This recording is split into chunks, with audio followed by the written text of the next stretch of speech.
Constipation पे और joint pain पे। कॉन्स्टिपेशन दोनों बीमारियों को पैदा करती है, शुगर भी उसके कारण आते हैं और आपका गठिया भी जो है, जो भी है ज्वाइंट पेन जितने भी है, ये भी कॉन्स्टिपेशन के ही कारण आते हैं। ठीक है, सबसे पहले तो आप सबको जब मैंने डाटा की क्लास दी थी तो उसमें बताया था कि 40 करोड़ से ज्यादा लोगों को इंडिया में ज्वाइंट पेन की प्रॉब्लम आ रही है।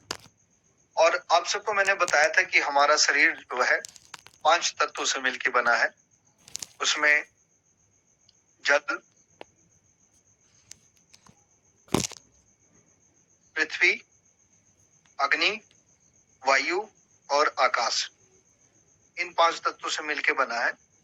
तो ज्यादातर जिनको घुटनों की समस्या आ रही है, कमर की समस्या आ रही है, तो इसका मतलब दो चीजें, पृथ्वी और जल, ये दो चीज इफेक्ट है, ये दो चीज में प्रॉब्लम है, तभी हमें कमर दर्द और ये हमारे घुटनों का दर्द, एडी का दर्द, ये सारी समस्या हो रही है। क्योंकि सबसे नीचे क्या है, आप अपने शरीर से जब अंदाजा लगाओगे तो सबसे नीचे, पृथ्वी के नीचे क्या है, पानी है। तो घुटने से नीचे का जो हिस्सा माना जाता है जल, उसके बाद फिर घुटने से ऊपर कमर तक पृथ्वी, पृथ्वी के ऊपर अग्नि है, आग हम सब कहीं भी लगाते हैं तो पृथ्वी के ऊपर लगाते हैं, वो पेट का हिस्सा है। उसके ऊपर वायु है, वो छाती का हिस्सा है। फिर उसके ऊपर आकाश है, वो हमारे सर का हिस्सा है।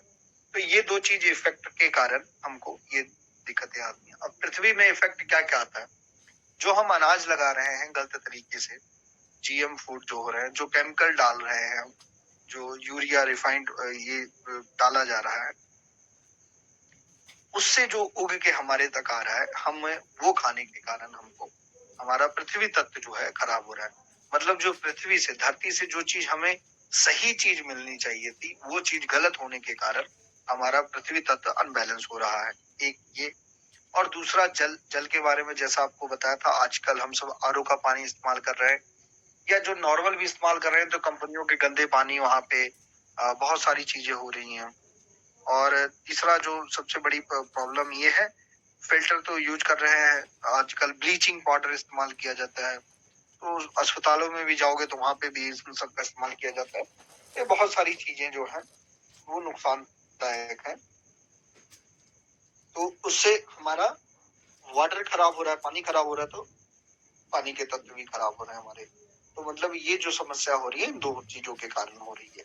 इन दोनों चीज को ठीक करना है। ठीक कैसे करना है, सबसे पहले जो भी अनाज आप उगा रहे हो, उसमें देसी गाय के गोबर का इस्तेमाल करना है। अगर नहीं उगा रहे हो तो आपके पास उगा आया, उसको आपने गौमूत्र में पहले सबको धो दीजिए, सुखा दीजिए गेहूं को, उसके बाद आप उसका आटा बनवा लीजिए, तो आपके लिए ठीक रहेगा।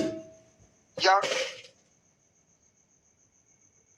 जो भी सब्जी फल ये आ रहे हैं, उनको 6 घंटे आप पानी में रखिए, पानी में रखने के बाद उनको बना के खाइए, तो भी ठीक रहेगा। ठीक है, ये तो चीजें हो गई। इससे पानी को फिल्टर करने के लिए आप सबको मैंने बता दिया था कि जामुन की लकड़ी का पानी पीजिए, बहुत अच्छा रिजल्ट आएगा। अपने टैंकी में ही जामुन की लकड़ी डाल दीजिए। आप सबने तो, कई लोगों ने डाल भी लिया है और रिजल्ट भी कई लोगों को आने लग गया है। आप सबने जैसे बताया था, किसी को एसिड नहीं हो रही है, किसी को कुछ नहीं हो रहा है, धीरे धीरे लगभग सभी ठीक हो रहे हैं। तो ये दो चीजें ठीक होने लग जाएगी तो ऑटोमेटिक ठीक हो जाओगे। अब ज्वाइंट को परेशान करने वाली एक और चीज है, गैस की समस्या। गैस की समस्या भी क्यों आती है, आप सबको बताया था, WHO ने ये निर्धारित कर दिया है, जो भी आरओ का पानी 2 साल तक पिएगा उसको गैस की समस्या सारी जिंदगी रहेगी। ठीक है, हवा करती क्या है, हवा सिर्फ और सिर्फ सुखाने का काम करती है। आप एक कमरे में कोई कपड़ा धो के टांग दीजिए जिसमें हवा ना आ रही, जिसमें रोशनी ना आ रही, उसमें क्या होता है, हवा चलती है, हवा चलने के बाद भी वो धीरे धीरे कपड़ा सूख जाता है, मतलब हवा सुखाने के लिए सक्षम है। उसी तरीके से हमारी बॉडी के अंदर लिगामेंट्स जो होते हैं, जिसको हम देसी भाषा में ग्रीस कह देते हैं, पानी कह देते हैं, घुटनों के अंदर का पानी, कुछ भी कह सकते हैं, जैसे अलग अलग लोग कहते हैं, उसको सुखाने का काम हमारी बॉडी की गैस करती है। इसी कारण हम उसको बात रोग कहते हैं, क्योंकि हवा के कारण पैदा हुआ रोग, तो धीरे धीरे उसको सुखा देता है, तो ये हमें समस्या होती है। ठीक है, तो आ गई कहाँ प्रॉब्लम, पानी पे ही आ गई, कि आपने पानी गलत पिया। तो आप पानी जब ठीक करने लग जाओगे तो ऑटोमेटिक गैस बनना बंद हो जाएगा और धीरे धीरे करके वो भी ठीक होने लग जाएगा। ये हो गया क्लियर। पानी अपना ठीक कर लीजिए। धरती से आने वाली जितनी भी चीजें हैं उनको, जो भी आपने खाना है उनको आप सही तरीके से खाइए। आजकल बच्चों की हड्डियां बिल्कुल कमजोर हो रही हैं, छोटे बच्चों को दर्द हो रहा है। क्यों हो रहा है? क्योंकि माँ बाप उनको मिट्टी में जाने ही नहीं देते, मिट्टी के साथ टच ही नहीं होने देते। गोद में रखेंगे, फर्श लगवाएंगे, घर में मिट्टी का टच ही नहीं है। तो आप अपने बच्चों को शुरुआत से ही मिट्टी अपने नहीं लेके जाना बाहर। आपके जिस एरिया में रह रहे हो वहां मिट्टी नहीं है तो अपने छत पे थोड़ी सी जगह में मिट्टी डालिए। उसमें थोड़ा सा गोबर का रस, दूध, दही, घी, बादाम का, ये सारी चीजें मिला के उस मिट्टी को तैयार कीजिए। उसमें अपने बच्चे को खेलने के लिए रखिए। वो बच्चा सारी लाइफ के लिए तंदुरुस्त रहेगा, उसके हड्डियों में जान पड़ जाएगी। नहीं रहेगा, फर्शों पे खेलेगा तो वहां फिर 5 साल 6 साल के बच्चों को आज जो घुटनों की समस्या आ रही है, दर्द हो रहा है, तो उनको ये सारी दिक्कतें आने लग जाएगी, बच्चे कमजोर होने लग जाएंगे। तो मेन आपका है, आपको अपनी मिट्टी ठीक करनी है, आपको अपना पानी ठीक करना है। उसके बाद ही अब आपका अगर जो सही आया ना, जैसे लोग कहते हैं खाना खाने के बाद तुरंत एसिड बनने लग गया, आपने एसिड ही खाया तो एसिड ही बनेगा। पहले के लोग खाना खाने के बाद, कोई जरूरी नहीं होता था कि 100 कदम आप घूमने जाओ, ये करो वो करो, योगा करो। कहाँ पहले योगा होता था? बाबा रामदेव जी को आए कितना साल हो गया? 40 साल हुआ मार्केट में उनको चलते हुए। उससे पहले कौन योगा करता था? तो भी लोग स्वस्थ रहते थे। क्यों रहते थे? क्योंकि जो खाते थे वही सही होता था। हमको इन चीजों की जरूरत ही नहीं पड़नी चाहिए। ठीक है, तो आप इनका ध्यान रखें। और जो लोग काम करते थे उनको योगा की ऐसी जरूरत नहीं पड़ती थी, अगर आप सब अपना सही तरीके से काम कर रहे हो तो। मेन है, अगर आप सबको ठीक रहना है तो आप अपने खाने पे और अपने पीने पे ध्यान दे लें। उससे जो भी खाओगे सही तरीके से पचेगा, सही पचेगा तो आगे जाएगा। खाने का तरीका आप सबको मैंने पहली ही क्लास में बता दिया। खाना कैसा होना चाहिए, खाना कैसे खाना चाहिए, पानी कैसा होना चाहिए, खाने के बीच में पानी कैसा पीना चाहिए, ये सब मैंने आप सबको बता दिया है। अगर उन रूल को, जो अभी तक 1 महीने की क्लास चल चुकी है, सिर्फ रूल पे चली है, अगर आप उन सबको फॉलो कर लेते हो या फॉलो करा देते हो तो किसी को भी किसी तरीके की दवा देने की जरूरत नहीं पड़ेगी, ना लेने की जरूरत पड़ेगी, सिर्फ उन चीजों को। ये तो अब हम उनके लिए क्लास दे रहे हैं जिनको ये समस्या आ चुकी, ये ठीक करा दिए। अब हम आ जाते हैं कारण। आप सबको सिंपल कारण पता लग गया। बहुत सारे लोग कारण बताएंगे, ये कम हो गया, वो ज्यादा हो गया, ऐसा हो गया, वैसा हो गया, इस प्रोटीन की कमी के कारण। सब सब सिर्फ कहने की बातें हैं। सिर्फ 2 चीज याद रख लो, मिट्टी और पानी। ये दोनों का डिसबैलेंस होने के कारण आपकी बॉडी, क्योंकि आपका शरीर 5 तत्वों से मिलकर बना है। जो तत्व आपको खराब लग रहा है उसका मतलब समझ लो वो तत्व की कमी के कारण आपको ये दिक्कतें आने लगी। ठीक है, इन दोनों को ठीक कर लो, फिट हो जाओगे। अब हम सब आ जाते हैं इलाज पे। इलाज पे अब करना क्या क्या है? सबसे पहले अगर आपको जॉइंट पेन है तो मालिश के लिए आपको तेल चाहिए। मालिश के लिए तेल आप सब घर पे बना लीजिए, क्योंकि कोई भी वात रोगों में मालिश का बहुत बड़ा योगदान है। और डॉक्टर लोग कहते हैं कि जो है मालिश नहीं करना चाहिए, बट आप एक चीज अगर देख लीजिए, अगर आपको नसों की भी प्रॉब्लम है, साटिका का भी पेन है, या ऐसे भी एक जकड़न रहती है, तो आप समझिए आपके पास एक पाइप है और उस पाइप को आपने दबाना है। तो अगर आप दबाओगे पाइप को एक बैग और वो पहले से स्टिफ है, टाइट हो चुकी है, तो दबाने के कारण वो पाइप फट सकती है। और उसी पाइप को आप हल्का तेल लगाओ और उसको हल्का सा स्टीम दो, हल्की गर्म होने के बाद फिर दबाओगे तो फटेगी नहीं, बिल्कुल नरम होके आराम से वो आगे जा सकती है। सेम वही हमारी नसों के साथ होता है। हमारी नसों में आप हल्का तेल लगाइए, हल्की उसकी सिकाई कीजिए, सिकाई के बाद हल्की मालिश कीजिए, तो बिल्कुल सही रिजल्ट आता है उसका, बहुत अच्छा आराम होता है। तो आप सबको तेल लगाना है। तेल आप सबको अलग अलग तरीके के तेल होते हैं अलग अलग बीमारियों में। महानारायण तेल मार्केट में मिलता है, ठीक होता है, अच्छा होता है रिजल्ट। उसमें आप सब लिख रहे हैं तो आप सब, मैं धीरे बोलूं, नहीं लिख रहे हैं तो ये नॉर्मल चीजें हैं, आपको याद रहने वाली हैं। आप तिल का तेल ले लें या सरसों का तेल ले लें। उसमें आपने सबसे पहले एलोवेरा डाल के पका लें। एलोवेरा पकाने के बाद निकाल लें। उसके बाद उसमें मेथी, अजवाइन, सौंठ, लहसुन, दालचीनी, तेज पत्ता, इन सब चीजों को डाल के अच्छी तरह पका के उसको छान के रख लें कांच की बोतल में। धूप दिखाएं और वो तेल आपका तैयार हो जाएगा। धूप दिखाने के बाद उसमें आप कपूर थोड़ा डाल लें, या अमृत धारा जिसके बारे में आप सबको बताया था, 2-4 बूंदे उस तेल में डाल लें। तेल की मालिश करें। मालिश करने के बाद शरीर को बांध ले, मतलब हवा न लगने दें उस जगह पे जहां आपने मालिश किया है, तो बहुत अच्छे रिजल्ट आते हैं। किसी को भी किसी भी तरीके का अगर दर्द है, बात रोग है, तो बात रोगों में सबसे उत्तम जो औषधि है वो है हार सिंगार का पौधा।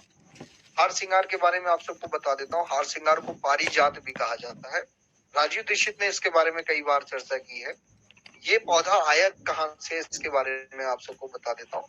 समुद्र मंथन जब हो रहा था, जहां से अमृत निकला था, जहां से सुरभि गाय निकली थी, जहां से जहर निकला था, पॉइजन निकला था, वहीं से हार सिंगार का पौधा निकला था। शायद ये 13वें नंबर पे निकला था।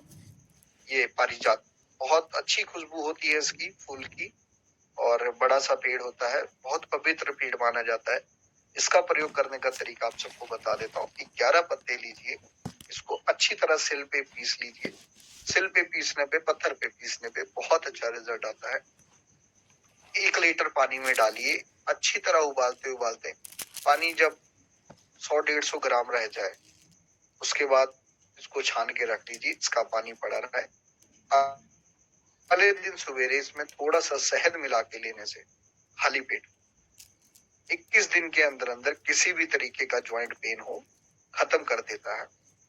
अब आप सब स्टोर करके अगर रखना चाहते हो तो इसके पत्तों को सुखा के रख लीजिए। आप सब सुखा के रख लीजिए। शाम को आधा लीटर पानी लीजिए, 2-3 चम्मच इसको पानी में डाल के अच्छी तरह उबाल दीजिए। इसको उबालते उबालते पानी जब सिर्फ 100 ग्राम बच जाए तो पानी को रख दीजिए। अगले दिन सवेरे उसी पानी में आधा चम्मच शुद्ध शहद मिला के लेने से 21 दिन के अंदर अंदर किसी भी तरीके की ज्वाइंट पेन हो, बात रोग हो, कहीं पे भी नसें कोई भी ब्लॉक हो, तो बहुत जल्दी फर्क पड़ जाता है। ठीक है। और इस 21 दिनों के साथ आपने जो खाना खाना है वो बिल्कुल सही खाना है। पानी जो है आपका बिल्कुल सही होना चाहिए। मालिश शरीर पे होनी चाहिए। ज्यादा चलना नहीं है, ज्यादा भागना नहीं है, सीढ़ियां नहीं चढ़नी है। ज्वाइंट पेन के लिए सब बता रहा हूँ। ठीक है, ये कीजिए, बहुत अच्छे रिजल्ट आते हैं। और अगर आपको कब्ज है तो ये समस्या जल्दी ठीक नहीं होगी, तो इसके लिए आपको कॉन्स्टिपेशन का ट्रीटमेंट लेना ही पड़ेगा। किसी दिन अब कॉन्स्टिपेशन पे ट्रीटमेंट बताएंगे तो चलेगा। अभी बहुत सिंपल सा लिख लीजिए, नॉर्मल सी दवाइयां हैं। योगराज गुगल, महायोगराज गुगल भी आप इस्तेमाल कर सकते हो। साथ में अश्वगंधा और पुनर्नवरिष्ट, बहुत सिंपल सी दवा है, ये साथ में आप दवा चला सकते हो। ठीक है।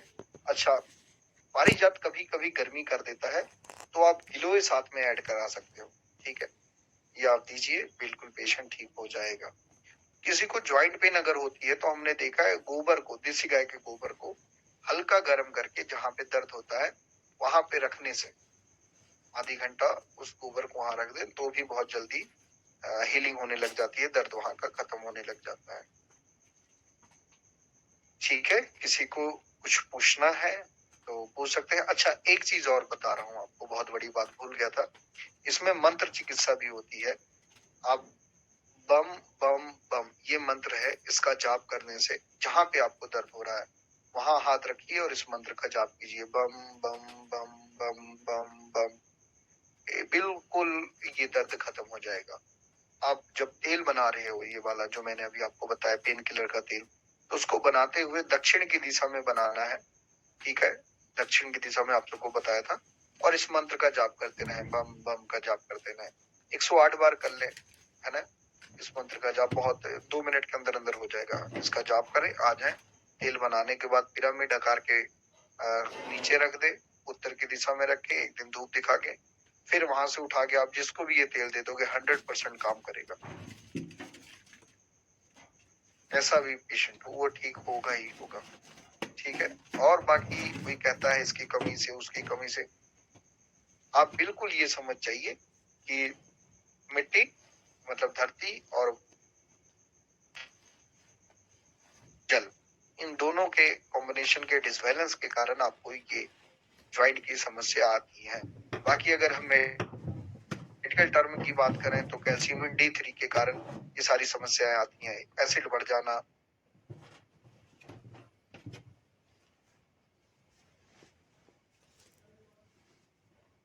है ना, ये जल, इन दोनों की कमी के कारण ये प्रॉब्लम आती है।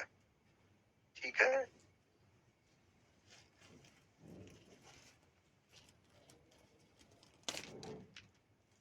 अभी आप सबने कोई क्वेश्चन करना है तो आप सब कर सकते हैं। जिसने क्वेश्चन करना है हैंड रेज कर दें, फिर मैं नाम लूंगा के बाद।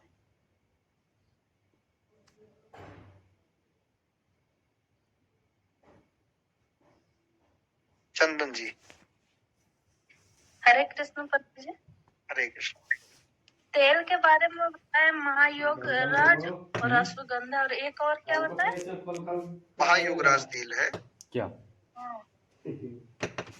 सॉरी, महानारायण तेल है, योगराज नहीं है। महानारायण।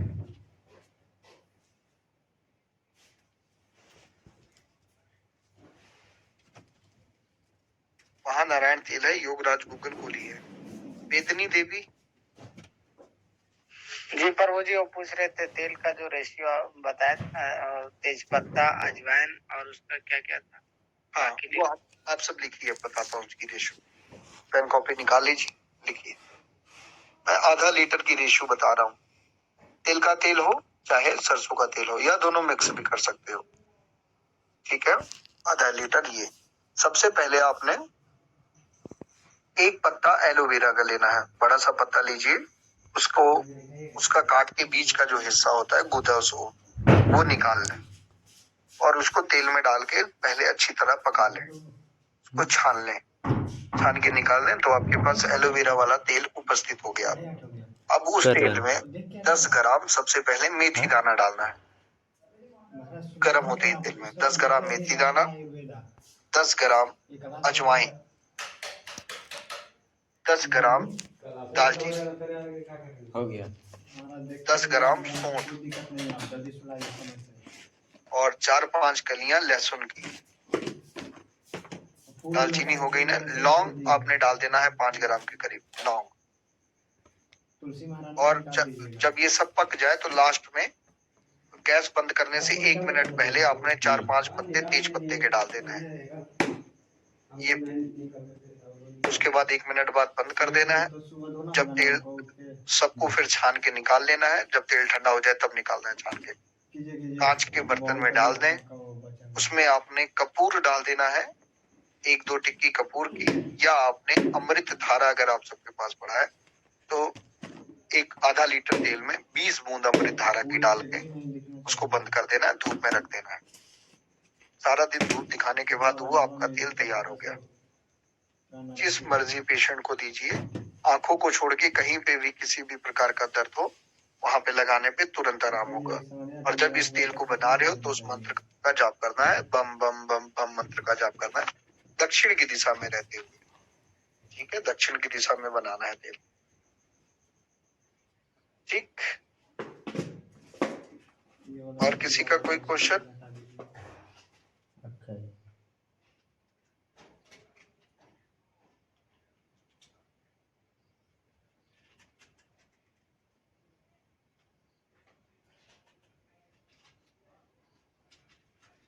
किसी का कोई क्वेश्चन है?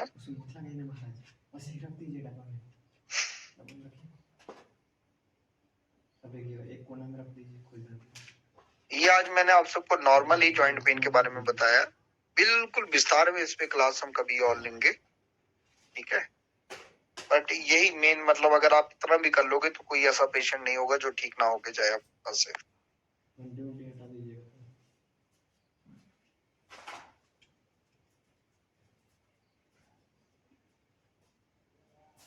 किसी का कोई क्वेश्चन है? डॉक्टर वसुंधरा जी। सर, जो पारिजात का पत्ता हम यूज कर रहे हैं, जैसे आपने बताया ना कि 1 लीटर हमने बॉईल करना है, जब 100 ml रह जाएगा तो उसको यूज करना है। तो जब नेक्स्ट डे उसको यूज करेंगे तो फिर से गर्म करके यूज करेंगे कि ऐसे दे सकते हैं? नहीं, फिर से नहीं गर्म करना है, उसको वही पानी देना है। ये इसलिए हमने रात भर उसको रखवाया, रात को ही ये करना है, रात को गर्म करना, अगले दिन देना है। रीजन ये होता है कि पारिजात गर्म बहुत होता है, गर्मी इसकी सब सह नहीं पाते। कई लोग ऐसे ही गर्म करके ले लेते हैं, बाद में बताते हैं कि फर्क नहीं पड़ा। तो अगर हम इसको गर्म करते हैं रात को और रात भर इसको पड़ा रहने देते हैं तो वो एसिड थोड़ी उसकी चेंज हो जाती है, नॉर्मल हो जाती है। फिर आप ऐसे भी दे सकते हैं, थोड़ा शहद मिला के कोई लेना चाहता है तो शहद मिला के भी दे सकते ओके, थैंक यू। और एक चीज और थी कि जो गर्म चीजें होती हैं उसमें हम शहद नहीं मिलाते ना, कि मिला हाँ। सकते हैं? नहीं, गर्म चीजों में शहद नहीं मिलाना चाहिए, क्योंकि शहद जब गर्म होता है तो वो नुकसान करता है। मतलब गर्म चीज का मतलब टेम्परेचर गर्म। हाँ जी, जैसे गर्म पानी। हाँ, गर्म पानी हो गया, गर्म दूध हो गया।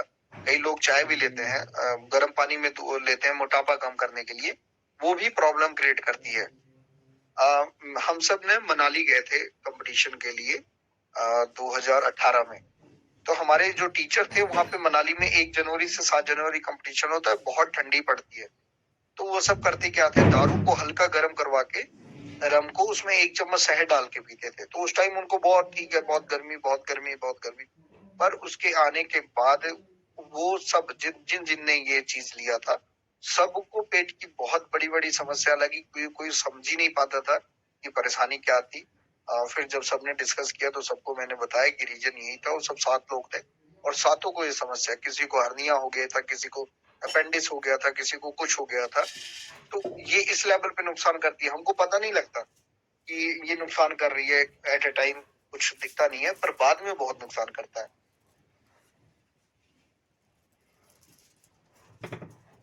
जी, धन्यवाद। और किसी का कोई क्वेश्चन? अच्छा, शहद का आपने पूछा तो मैं शहद के बारे में एक चीज और बताता हूँ। हमने पताल यंत्र बनाया था जिसमें शहद को गर्म करके ही बनाया जाता है।